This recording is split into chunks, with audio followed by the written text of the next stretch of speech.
खैरपुर में मुनाफ़ाखोर दुकानदारन हथरादू महंगाई करे रोज़मर्रा जे बुनियाद ते इस्तेमाल थींदड़ शयुनि अटो चांवर घी दालिन सब्जिन ऐं फ्रूट जा अघ ॿीणा करे अवाम खे ॿिन्ही हथनि सां लुटे रहिया आहिनि। ग़रीब अवाम सां गॾु मिडिल क्लास माण्हू भी हथरादू महंगाई थियण करे सख़्त मुश्किलात खे मुंहुं ॾेई रहिया आहिनि, जॾहिं त ग़रीब अवाम जूं दाऊं भी इंतज़ामिया खे निंड मां जाॻाए न सघी। इंतज़ामिया जो को भी ऑफिसर बाज़ार में अची सरकारी रेट लिस्ट ते वापारियुनि खे सौदो सामान विकिरो करण ते पाबंद करण लाइ बाज़ार में अचण लाइ तयार न आहिनि। हथरादू महंगाई करण ते इंतज़ामिया मुकमल नाकाम नज़र अची रही आहे।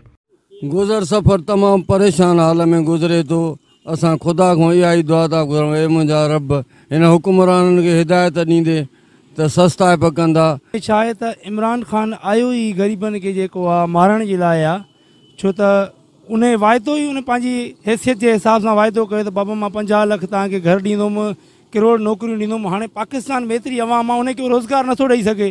पीटीआई हुकूमत फेल थी चुकी आहे। महांगाई ऐं इहे शयूं असांखे पाण खे बि थोरो सोचणो पवंदो आहे, असांजे MNAs असांजे MPs खे, त उहे पंहिंजा अख़राजात ग़ैर ज़रूरी जेकॾहिं घटाइनि ऐं अवाम जे लाइ अहसास ऐं कुझु शर्म पैदा कनि पाण में। सॼो ॾींहुं त कमायो नी, तव्हां बि मुसीबत में आहियो।